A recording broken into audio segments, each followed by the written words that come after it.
entertainment, news, instructions, advice on diabetes, high blood pressure, strokes, menopause, AIDS, pregnancy, sex. Sex? Did you say sex? As prescribed, take your medication, exercise, and diet.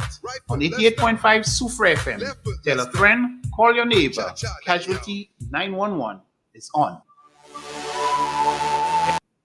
7 minutes after the hour of 10 a.m. If it's a Monday between the hours of 10 and, of course, 11, Casualty 911 is there. This morning here with me, we have Fawn. Fawn, good morning. Just want to wish you, first off, hope you woke up feeling great this morning. Want to wish you a blessed and, of course, a productive week as it goes. All right? Good morning, Erlan. Thank you so much. And I wish the very same and more to you. I would like to wish a special welcome to all of our listeners, our new listeners, as well as our regular listeners. We are always very happy to know that people are out there listening. Sometimes we have no idea of the people who are listening. And then, surprisingly, one day they give you a little bit of feedback. Which is always very, very welcome. So, to our bus drivers, market vendors, those people working in the various business places in Sufre and around St. Lucia, we welcome you to another edition of Casualty 911. I am with you. My name is Fawn, and I work with the Bureau of Health Education in the Ministry of Health. And today we have a special guest with us. Before the guest introduces herself, I'll do a very short introduction. She'll do the rest. Our topic for today is Vaccination Week in the Americas, which starts off next week, but we are starting out very early on Casualty 911. And I will speak a little bit about Vaccination Week, and our guest will do the rest, give us all the details. So, Vaccination Week in the Americas began in 2002 in response to a measles outbreak in some countries in South America, and there was a call to action to try to reduce the number of people being infected by measles. Vaccination Week in the Americas this year falls from the 20th to the 27th of April. And this will be the 22nd annual observance of Vaccination Week in the Americas under the call to action, engage now to protect your future. And Vaccination Week is meant to promote the equity in the distribution of vaccinations to people in all areas, rural, urban, those of a lower socioeconomic status, throughout all the various areas of all the countries that belong to the region of the Americas, which includes the Caribbean and Latin America. It's also meant to raise awareness of the importance of immunization, and our guest will delve into that in further detail, and to promote vaccination across all age groups. And that one, I think some people might be a bit surprised because we tend to usually think of vaccination as being something that only children receive vaccines. So our guest this morning is none other than Nurse Daniel. Nurse Daniel has been a part of the public health system for some time. She is the Public Health Nursing Supervisor in Health Region 5, which would be Viewfort, Labrie, and Saltibel. So, Nurse Daniel, a very warm welcome to you. Thank you for joining us on Casualty 911. And please, if you feel the need to share a little bit more with our listeners about yourself, about your work, we would appreciate it. Good morning, Fawn. Good morning, everyone. I am happy to be here with you all this morning. Like Fawn said, I am Jasmaine Daniel, a Public Health Nursing Supervisor attached to the Ministry of Health, Community Nursing Department. and I am responsible for 5 health centers in the South: Grace, Bellevue, Viewfort, Saltibus, and Labrie. So my main responsibility is to supervise and ensure that whatever Ministry of Health is promoting and whatever we want to accomplish to increase client care and ensure that patients are well taken care of. So that is one of my responsibilities. Thank you. Okay. So we will move right into our discussion. But before we do so, I would like to remind the public that you are always welcome to make your contribution via WhatsApp or Facebook. And Erland will share the numbers. Those numbers don't stick in my head. Of course, 730-5388. All right. So yeah, let's get interactive. 459-7885.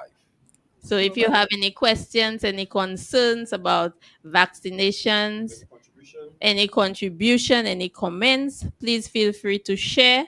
We are here until 11 a.m. So, Nurse Daniel, let's get started with just talking about the theme. When we see that call to action to engage now to protect your future, I think maybe it links very well into the importance of immunization, but I would appreciate if you would speak a little bit about what that call to action really means in terms of immunization. Okay. So I would like everyone to know that with a successful immunization program, we can eliminate and get rid of vaccine preventable diseases. For example, in St. Lucia, we have successfully eliminated measles and polio. I am sure most of us here have not seen any vaccine preventable diseases. Like me, I do not know what polio looks like. I know what it looks like on books, on television, but I have never seen anyone with polio or measles or any of those vaccine preventable diseases. That is a result of our successful vaccination program in St. Lucia. So, however, the national immunization program have suffered some setbacks in several areas where we have seen a decrease in vaccination coverage in some of the vaccines, the childhood vaccinations, as well as increased hesitancy in some areas. Increased hesitancy from patients and from persons who believe that, okay, vaccines are not important, vaccines don't work. So these setbacks increase the risk of re-emerging diseases in St. Lucia and in the region of the Americas. So we want to avoid that. So as a result, under the theme, engage now to protect the future, we as a country wish to close the most urgent immunity gaps by prioritizing unvaccinated and under-vaccinated persons. So unvaccinated persons are persons who have never received any vaccination, as well as under-vaccinated. They started vaccination, but it is not complete. So we are really focusing on targeting those persons. And we need to also build back trust and confidence in the safety and the effectiveness of all vaccines in St. Lucia, because some persons lost a little trust and they believe that vaccines are not effective, but we wish to do that through a lot of health promotion activities and vaccination campaigns. We also wish to continue promoting access to vaccination to everyone, ensuring that all facilities have vaccines and persons who are unable to access the facilities that we go to them at their homes and in other areas. And that is our main goal under the theme Engage Now to Protect Your Future. Wonderful. So, Nurse Daniel, you mentioned that you have not seen a case of polio, and I imagine that, as you said, many people have not seen a case of polio. So, in terms of the importance of having eliminated polio and measles, can we speak a little bit about what polio actually looks like, or why it is so important that these have been eliminated in St. Lucia? Polio, measles, for example. Yes, so polio have been eliminated in St. Lucia and as well as measles through the effective vaccination program, but it does not mean that in other countries, in other regions, that it has been eliminated, because we still have persons who are resistant to the vaccines or do not believe in vaccination.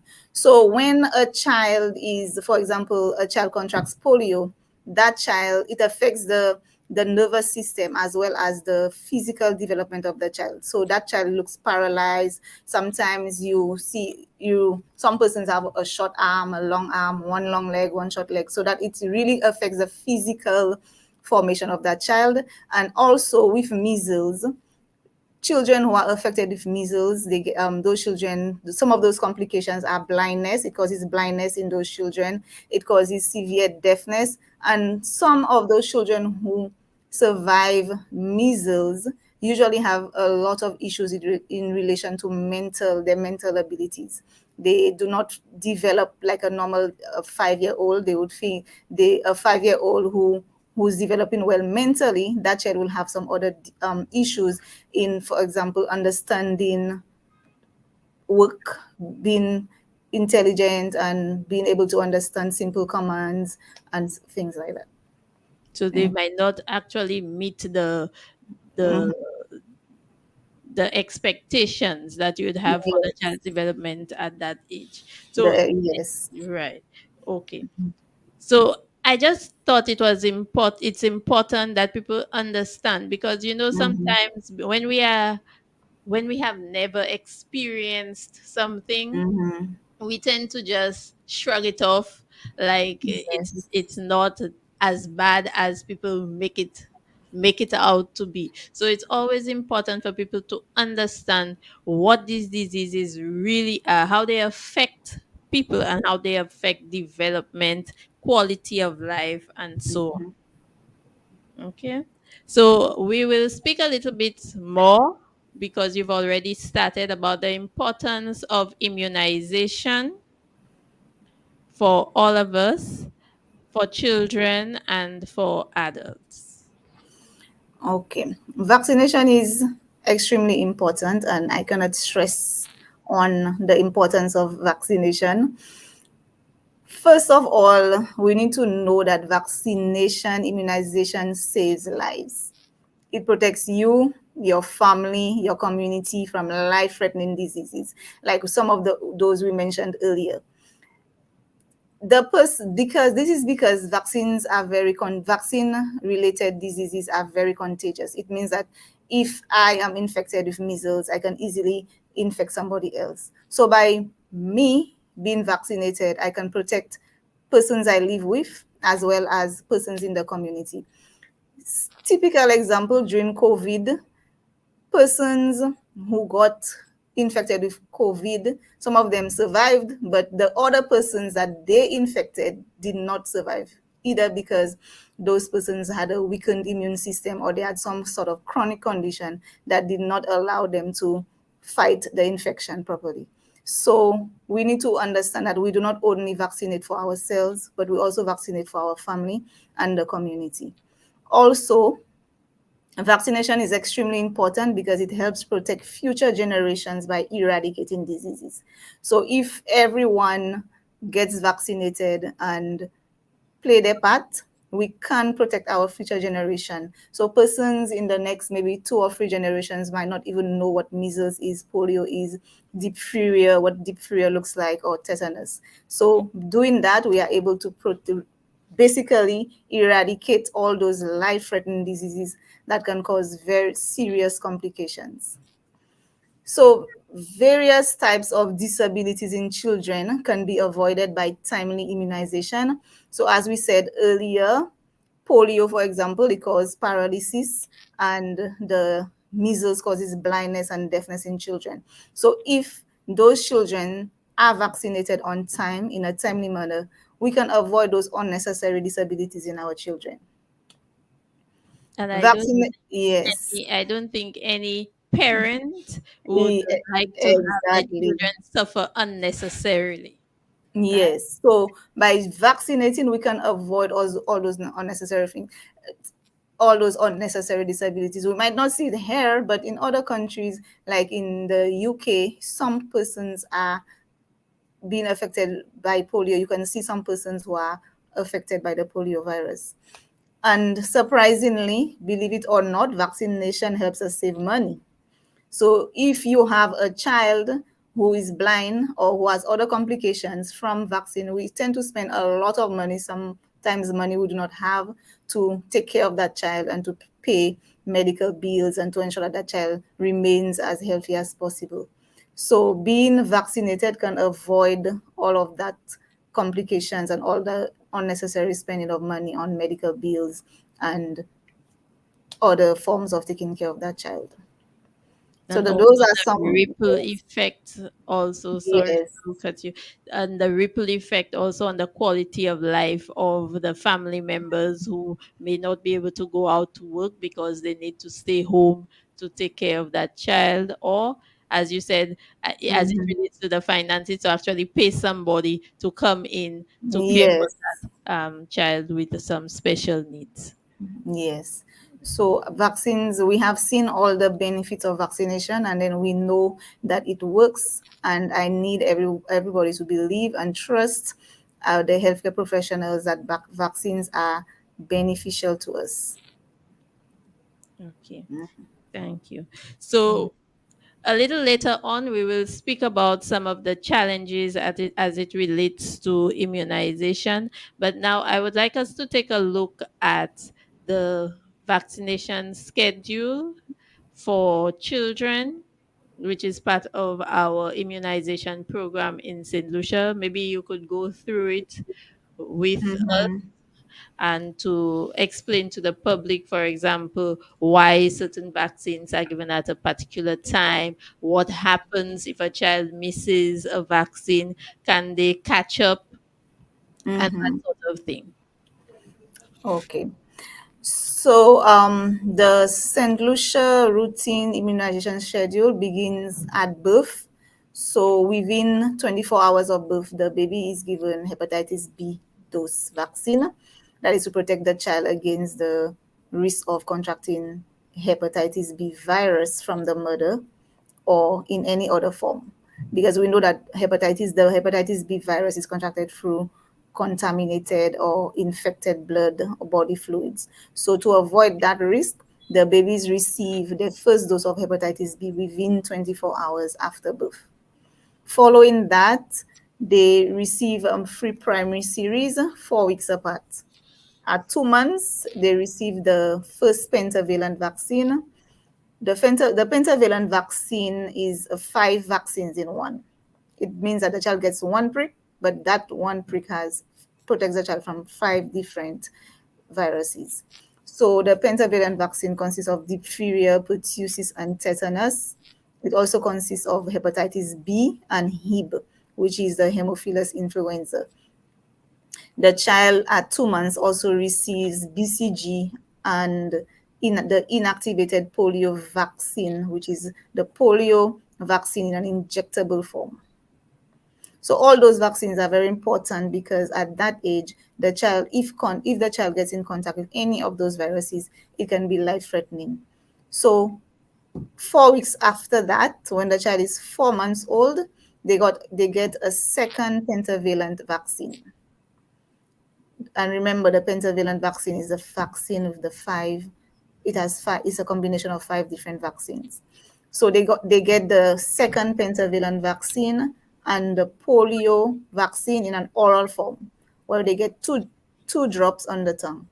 At 2 months, they get the polio vaccine in an injectable form, but at 4 months, they get it in an oral form, which is two drops on the tongue. So the second time, they're only getting one prick and two drops on the tongue. At 2 months, they get three pricks, which is the pentavalent vaccine, the BCG, and IPV. At 6 months, they get another pentavalent vaccine and the injectable polio vaccine. So those three series of diphtheria, pertussis, tetanus, hepatitis B, and polio ensures that the child at that little vulnerable age is protected from those life-threatening diseases. So the free doses enables to provide adequate coverage at that age. So at 1 year, So they get a break until 1 year after the first free, after 2 months, 4 months, and 6 months. Then at 1 year, they receive the measles, mumps, and rubella vaccine at 1 year. Following that, they receive booster doses. After the 1 year vaccine, they receive booster doses. So the booster doses are given to ensure lifelong protection against those deadly diseases that I mentioned earlier. So at 18 months, they receive the booster diphtheria, pertussis, and tetanus. Also, they receive the booster polio, oral polio vaccine, and the second measles, mumps, and rubella vaccine, which is received at 18 months. At 5 years, they receive their second booster, which is the diphtheria, pertussis, tetanus, and the oral polio vaccine. After that, they have a really long break because they're really protected from all the shots that they received. So between the ages of 11 to 12 years, the children are vaccinated through our school-based immunization program. So we go to the schools to vaccinate them. So at the school, they get the third booster, which is they get the adult diphtheria and tetanus, 2 polio drops on the tongue, which is the oral polio, and they get 1 HPV vaccine shot. In the past, we used to give 2 shots, but now they only receive 1 HPV shot because through research and evidence-based, they realize that 1 shot provides adequate coverage against the cancers and the cervical warts that the HPV vaccine intends to protect us against. So that is basically the childhood immunization schedule for St. Lucia. Okay. Thank you, Nurse Daniel. Yes. I would like us to look at babies who are born prematurely. Does it affect the way the vaccines are administered to them, that they would receive vaccines given that they were born preterm? No. If a child is born preterm, they get the vaccination based on the regular vaccination schedule, because imagine they are already small, vulnerable, at risk for all diseases. So we ensure that those children get their vaccines in a timely manner. So we will keep on reminding the parents that yes, they're small, but they need to be protected. Those children really need to be protected from those diseases. So we follow the same immunization schedule with those babies who are premature. However, it affects the developmental screening. The only thing that affects the developmental screening. So if a child is born at 36 weeks, instead of having the six weeks developmental screening done at 6 weeks, it is done at 4 weeks later. So it only affects the developmental screening because we do not expect them to develop at the same rate as a child who was full term, nice and bouncy. But children who are born prematurely, they receive the vaccines as per our schedule. Okay. Yes. The other thing I would like to ask is in terms of preparation and aftercare for childhood vaccinations, is there anything special that parents need to know in terms of preparation for the vaccines? What should they do prior to going to the health center? What should their expectations be? And what side effects, if any, or adverse effects can they expect after the vaccination, and how should they deal with them? Okay. So parents who are taking the child into the facility for vaccination, there is no special preparation, because some parents believe that, okay, I'm taking my child for vaccine, let me start giving them Panadol or Calpol from midnight. No, that is unnecessary medication. The child does not need that prior to vaccination. So what you need to do, you need to ensure that you have all the necessary documents needed for the child to present at the health center. You ensure that you have the child health card, you have your ID as the mother, so that the child, because when we register, we'll need certain information from the mother on behalf of the child, and as well as we also need the mother's information. So ensure that you have the child health card, You come in, you register for when you get to the health center, you register, and after you register, you wait for your turn to be called by the nurse. So usually before the clinic, the nurse will give a talk on the vaccines that the child will be getting, especially if the child is receiving the vaccines for the first time, like the BCG, pentavalent. We'll explain to them what to expect after the child gets the vaccine. Most times, one of the most important things that parents need to know, that the most common side effects of the vaccine that we have noticed is mostly fever. From most children develop fever, so that is expected. So if you realize that a child gets fever, what we encourage parents to do is to have the Calpol or the Panadol ready, so that they can give the child the medication based on the directions on the bottle. So we do not, because we try not to over medicate. We only give the fever medicine if the child has fever. Okay, and also we encourage parents to do a tepid bath, sponge bath with the child, not hot water or cold water from the fridge. Some parents believe that, okay, my child has fever, they need to bathe with cold water to bring down the fever. No, we bathe them in lukewarm water. That will help bring down the fever. So that is basically what we have to do. If you realize that the child has pain to the site, a little swelling, redness, that is normal. That is a normal side effect from the vaccine. That is expected, because imagine you take an injection and you expect that a little swelling, a little redness at the injection site. Okay. Yes. So in terms of the fever, we often say if the child has a fever. So most homes now, parents would have a thermometer. So could you guide parents as to what Mhm. level the temperature should be at before they think of administering the pain medication? Yes. So when we say Fever fever, reading. yes. So when we say fever, we're referring to anything above 99 degrees Fahrenheit. So if the child has a temperature of 99 degrees, 100, 101, we give the medication. But a slightly elevated, like 90, 98.8, you do not give any fever medication for that. It has to be above 99 degrees Fahrenheit to medicate, sorry.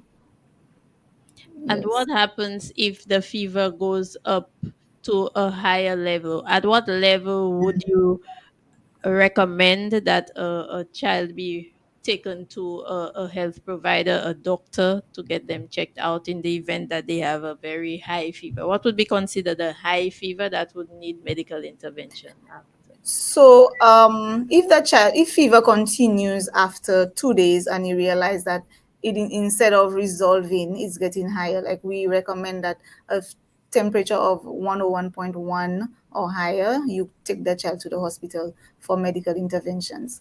Because after the 24 hours or 48 hours, the fever should be resolving, not increasing. So if you realize that any temperature above 101.1, the child should be taken to the hospital for most likely hydration and for further management by the medical practitioner.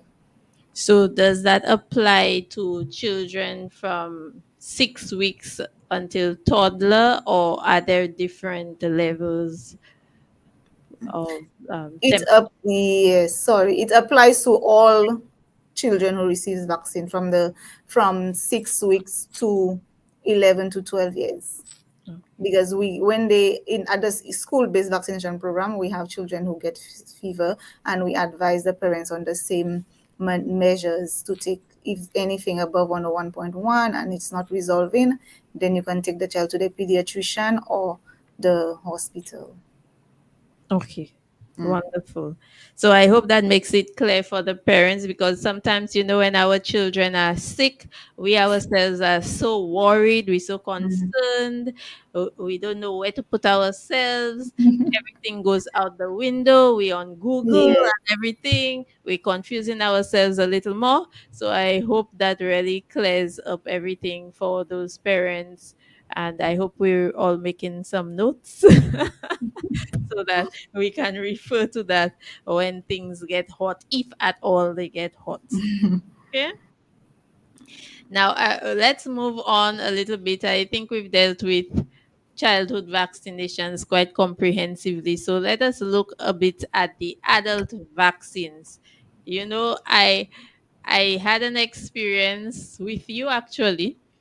I think it was a few years. Yeah, it was a few years ago, and you asked me something about a booster for one of the vaccines, and I had no idea that I needed a booster. So let us talk about adult vaccinations and the boosters that we're supposed to receive as adults. Also, those that we may need for travel purposes. Okay, so with the adults vaccination, most times adults are vaccinated if they are not sure of the vaccination schedule. I'm not sure if my mother took me to the health center for vaccines. I do not have a health card, so those persons are given a boost. We usually start an immunization schedule with them. So if, for example, that you received some of your vaccines and you're not sure if you completed the entire regime, you'll get a booster dose. Now, if as a child that you're fully vaccinated, you received all your doses from 0 to 11 years, a booster dose might not be necessary because you're fully covered for those vaccines. However, if most times when you're traveling, you go into the embassy, they expect you to get some booster doses, so we give booster doses in that case. The some of the adult immunizations vaccines that we have available, we have the seasonal influenza vaccine that is available at all the facilities, and all persons can get that vaccine. Especially the vulnerable groups, we expect them to take the vaccine. Persons who work in the healthcare field, persons who are with chronic conditions, the diabetics, hypertensives, persons with immunocompromised. We expect them to take the vaccine because it's very beneficial to them, because in the event that they are infected with the flu, there's a risk of developing complications. So we really encourage the public. We have the seasonal influenza vaccine available. We encourage persons to get them. They are available at all the healthcare facilities. We also have the COVID-19 vaccine available for adults, and also children can also get some of the COVID-19 vaccines as well. We have the diphtheria and tetanus that can be given as a booster dose, that we call that DT, sorry. It can be given as a booster dose, and also for persons who have not sure if they received any vaccine in their lifetime. We also have the hepatitis B vaccine, which can also be given as a booster, and also for persons who are not sure. We have measles, mumps, and rubella. Most persons will require a measles, mumps, and rubella dose, because in the past, the vaccination schedule, they used to get measles only or measles and rubella, but they did not receive measles, mumps, and rubella. So most persons who are not sure if they receive 2 MMR, which is 2 measles, mumps, and rubella, a booster dose can be given. Polio is also available for adults and for persons who are not aware of the vaccination schedule. We have the yellow fever vaccine for persons traveling to areas at risk for yellow fever, like Brazil, Guyana, and some other countries. And we also have the varicella vaccine available, which is the chickenpox vaccine. So if you're not sure if you ever got chickenpox, you can always check the health center and get your chickenpox vaccine. That is basically what we have available for now for adults. Okay. So the childhood. Oh, I'm sorry. I have Yes. a question, but there's also a question from one of our listeners. So I will ask the listener's question first, and then we will move on Okay. to my question. So the listener would like to find out whether there is any blood test available that can confirm vaccination or the various vaccines that are administered. Blood test available. I know that we do not have a blood test available, but I know there's an antigen test that you can get done at Tapion Hospital. Most persons who are traveling to other countries, or especially persons who are getting their green card done, they will ask for an antigen test. So, especially for rubella. So, if you're not sure if you took the rubella vaccine, you can do an antigen test to see if you have any antibodies against those vaccines. Yes. Okay, thank you. And another question from a listener: is there a vaccine for against red eye or conjunctivitis? No, there is not. There is no, not that I know of. Not in our solution schedule. We do not have any vaccine for conjunctivitis. Sorry. Okay. So Yes. with the childhood vaccines, it is part of our immunization program. So those come at no cost. Is there any cost associated with the adult vaccine? So if an adult would like to receive certain vaccines, do they need to pay for those vaccines? No. Luckily, in St. Lucia, we do not pay for adult vaccines. All adult vaccines and childhood vaccines are free. The only two vaccines that come with a cost is the yellow fever vaccine and the varicella vaccine. But all other vaccines are free. Can you share the cost of the yellow fever and varicella or varicella, otherwise known as chickenpox, right? Chicken So, pox, so yes. let's stick to what we all know, chickenpox. So the chickenpox vaccine is a $100 per dose. And with the chickenpox vaccine, you need two doses. One dose, and 4 weeks after, you require another dose in order to get full immunity. And the yellow fever vaccine, there are 10 doses in a vial. So in order to administer, we need to at least get a few persons to avoid wastage. But if a person comes, we will give it to them. So the yellow fever is $35 per dose, and you only require one dose Okay. for in order to get full immunity. Yes. Okay. Thank you. Mhm. Um, Let us talk a little bit about tetanus because every time for us in St. Lucia, it seems like some people every time they get a cut or an injury, they feel that they need to get a tetanus vaccine. How does the tetanus vaccine work? And is it really necessary to get a shot every time you get an injury or you step on something rusty or whatever the case may be? So when you get an injury or you step on something rusty, so that's one of the ways that the tetanus virus can enter the body. So what we tell the public is that as long as you were fully vaccinated as a child, you do not need another dose every time you booster dose every time you step on a nail or a cutlass cut you or something like that. You do not necessarily need. So what we do when patients come to the facility, we usually interview them before the tetanus dose is administered. But if a person is not sure that they ever receive vaccine, they have no idea, the mother is not sure as well, that person will receive the free tetanus doses, the dose 1, 2, and 3, in order to get fully immunized. And those persons who are not sure, and it's more than 10 years that they got a tetanus booster, a tetanus dose, then they can get a booster dose. If they're not sure that they completed, or yes, they remember they took one 30 years ago or 20 years ago, those persons will get a booster. But it is not necessary to get a tetanus shot every time you get an injury. As long as you're fully vaccinated, you do not need it. Okay. Mhm. So let's go back to some of the things you mentioned at the very beginning, and that has to do with the current state of immunization in St. Lucia, as well as some of the challenges and the achievements. You spoke about some of the achievements, but as you mentioned, since COVID, there have been some challenges.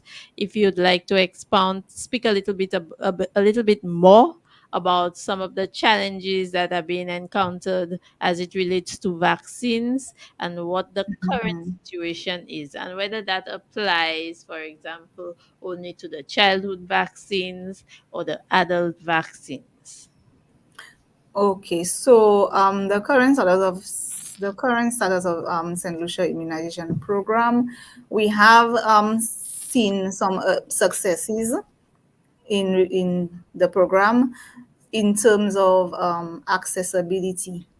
Every health center on island in St. Lucia has vaccines available. So if you live in Castries, you do not have to come to Vieux to get to vaccinate your child, or an adult does not have to leave Soufrière to come to Vieux to get a measles, mumps, and rubella vaccine. So that is an achievement. All facilities have vaccines available. We also, one of our achievements in the program is that the hepatitis B birth dose was introduced in 2018 towards the elimination of mother to child transmission of hepatitis B. That is an achievement for St. Lucia because in the past we did not have that vaccine available to the children. So children were at increased risk of contracting hepatitis B during delivery. Also, another achievement of the program is that we have the introduction of the HPV vaccine to the grade grade 6 girls and boys. Those are the children writing the exit exam. So that is given through the school-based immunization program that was introduced as a strategy to prevent cancer and genital warts and other diseases caused by the hepatitis B virus. Um, Recently, one of our biggest achievements is that we had an immunization campaign held in November 2023, where we successfully completed about 65% of our defaulters were vaccinated within a short space of time, about 6 weeks. So defaulters are persons who basically started the vaccination schedule but did not complete. So those persons were lost in the system. So we went all out, went to the homes, we did home visits, we went to the communities to ensure that those persons were fully vaccinated. So those are some of the achievements of the program, and we we hope to continue reaching out to patients, educating them, and ensuring that all, like 95% of St. Lucians, at least 95% are fully vaccinated. Okay. So we In have a yeah. question before you move on. We have a question from one of our listeners. The listener would like to know, generally, would you say that in St. Lucia we are pro vaccines, given that there were some challenges associated with the COVID era? We are, some, to a certain extent, some persons have, majority of the population support vaccination, but we have that percentage who are vaccine resistant. They believe that vaccines don't work and it's not effective. They do not trust the entire vaccination program. I wouldn't say that majority is against vaccination. I think we still have some persons who believe in vaccines and believe that it is safe and effective. But we do have persons, and that is one of our challenge that I was about mentioning in a bit, that one of our major challenge is we have some persons who are against vaccination, and they are very influential. They tend to influence others and make them believe that vaccines are not safe, and that is really a challenge for us, because especially what we do, we encourage those persons to read from credible sources. Sometimes they read something on Google quickly that measles causes certain conditions and some vaccines are not safe. Vaccines were made by the white men and a whole sort of things. So we try our best to continue educating those persons and remind them of the effectiveness of vaccines, that vaccines are safe, and that when a person receives vaccine, they do not receive the virus. That is another issue with the anti-vaxxers. They believe that when you get tetanus vaccine, you get the tetanus virus. So we are doing a lot of education and a lot of re-education and reminding people of the safety of vaccination. Okay, so that is one of the avenues open to people who have concern, Yes. who may be a bit reluctant as it relates to receiving vaccines, either for themselves or their children. So, is Mhm. there anything else that is available? Any other service that is available to them? So, for example, if there's a parent with three children and they started the vaccination process and they become doubtful about the effectiveness and the safety, and then they are now reluctant to continue with the vaccination schedule. What is available to them within the public health system? With those patients, we do get some patients like that. What we do, we try to address the issue at the regional level, where most times we have one-on-one discussions with them and explain to them the effectiveness, remind them that yes, sometimes your child has to take more than one vaccine, but it's to the child's benefit, and remind them of the benefit of the vaccine to themselves as well as to the child. If, for example, that we continue getting resistance, they're adamant that they're not taking the vaccines, they do not want the child to get the vaccines, we refer them to the EPI manager, the nurse responsible for the vaccination program in St. Lucia, and she continues further discussions. Most persons we have interviewed and re-educated, they usually end up continuing the vaccination program. They usually end up giving the child the vaccines or ensuring that the child remain fully vaccinated.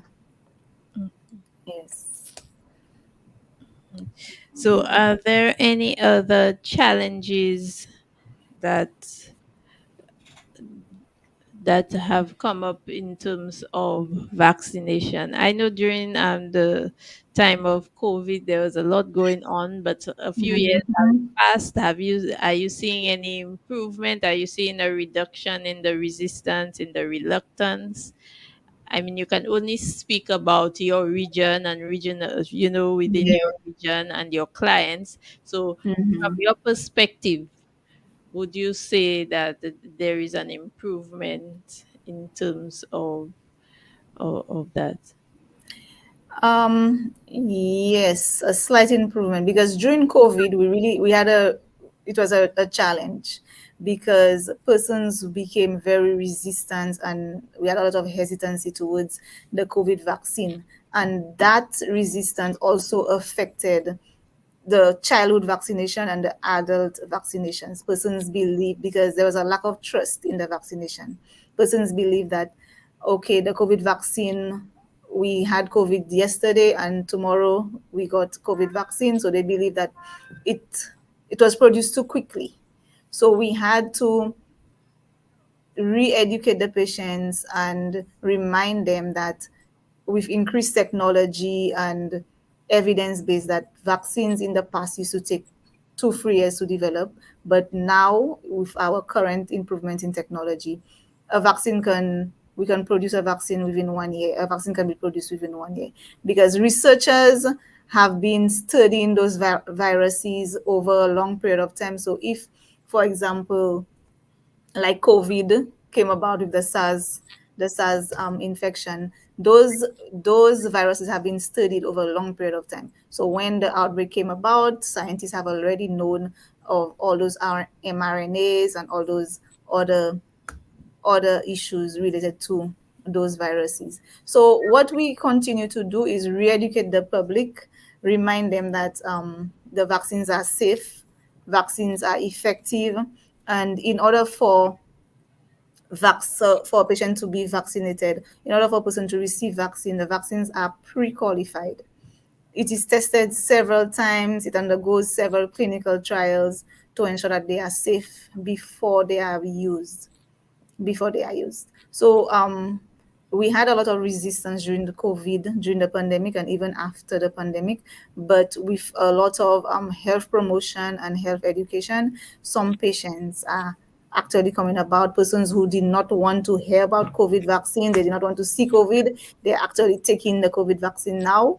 and they are actually bringing the children in to get vaccinated. So we've continued education and with support and providing them with the facts and allowing them to understand the effectiveness of vaccines. I believe that gradually we'll get back to our patients trusting in us and trusting Ministry of Health that vaccines are safe. Okay. Now, for those people who are not up to date on their vaccines, is there any service available to them apart from coming into the health center? Do nurses do home visits that would allow children to be vaccinated? What other modes of access are available to community members? Yes, so patients who are not up to date with the vaccination schedule, we try to be a bit more flexible. So what we've been doing, we call them. We have the list of persons who are missing vaccines. We call them. Let them know. Okay, Fawn, we realize that your son is a year and he has not received his MMR vaccine. I know that it might be difficult on the vaccination on the date that we gave you. You are not able to come, but when are you available? How can we assist you? So that has worked a lot, especially in our region, calling the patients. When they get the call, okay, nurse, I'm not able to come on Tuesday, which is vaccination in Viewfort. Can I come on Friday? So we try to meet them halfway. And because we understand most of those parents are working mothers, they are busy. Sometimes our schedule does not match with theirs. So we try to accommodate them in that way. And also, what we do, we have been going to homes, we have been going to communities. Certain communities are unable to access the health centers, so we have been going to them, where we arrange a site and they come to us at the site, or we go to their house. We've been doing home visits where we go through in the communities. For example, okay, we decide Monday is vaccination day, we are going to Grace. So we go to Grace with our flask, our vaccines, and vaccinate those patients. Usually before we go to the homes, we call them, we let them know that we'll be coming. And some of them are very open and they are very willing and they are very happy that we're actually doing that. And that those measures, we realize that it has increased our vaccination uptake. So most times those patients, they are not against vaccines or they are not resistant to the vaccine. It's just the time that they do not have to come to the facilities. So doing that, we realize that okay, the patients are very acceptable, they're accepting the vaccines, and they cooperate with us and meet us halfway. Okay, wonderful. So we're coming towards the end of our time. So we will just check whether we have any more contributions from our listeners. Somebody's asking, are any of the vaccines help prevent eye problems like cataract or glaucoma? We have a big problem with eye problems on the island. Just a thought. No, vaccines are given to prevent the disease that it is intended to protect us against. So glaucoma and cataract is not a communicable disease. It's usually it's usually related to a complication from maybe a chronic disease like diabetes or some other condition. So the vaccines that we give is usually to protect against vaccine preventable diseases like measles, mumps, rubella, diphtheria, pertussis, tetanus, those contagious infectious diseases. So the answer is no. Unfortunately, vaccines do not protect against cataract and glaucoma. Okay, thank you for that response, Nurse Daniel. As we wrap up, is there any message? Is there anything that you would like to leave with our listeners? I would like everyone to build back the trust in us that vaccines are safe, vaccines are effective, and by ensuring that everyone is fully vaccinated, it can benefit us as a country.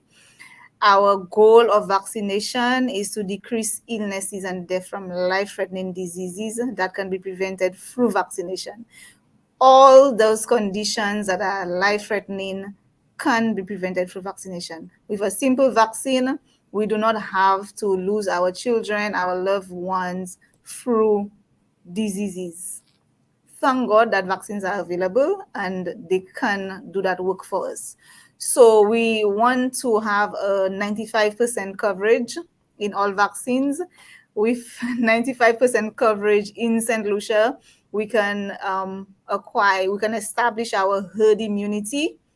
So with herd immunity, the entire population is protected, and we even protect those persons who are unable to be vaccinated through certain reasons, like some medical conditions that prevent them, or certain conditions that prevent them from getting vaccines. We protect those people. So I would like St. Lucia to know that vaccines are safe again, vaccines are effective, and that we should continue working as a nation to ensure that everyone is fully vaccinated. Thank you so much, Nurse Daniel, for your comprehensive information about vaccines. As we move on to vaccination week next week, I am sure that there are several activities and initiatives that will be taken during that week to continue to raise awareness about vaccines, our immunization program, the importance and accessibility of vaccines in St. Lucia for all of us, children and adults. Thank you so much for joining us, Nurse Daniel. It was a pleasure having you. We look forward to having you again. And thank you to all of our listeners. Nurse Daniel, I know it was quite a journey. Thank you Yes. so much for joining us. We really appreciate it. A job well done, and we look forward to having you again. Thank you very much for having me, and thank you, Sufra FM Casualty 911, for hosting us. For having me, sorry. Thank you. You're welcome, Nurse Daniel, Yeah. anytime. Okay, bye-bye. And thank you to Erlan and Rome, always in the background helping us to get the program on stream every Monday morning from 10 to 11. Okay, thank you. 911, 10 a.m. to 11 a.m. with the consultant. Health is not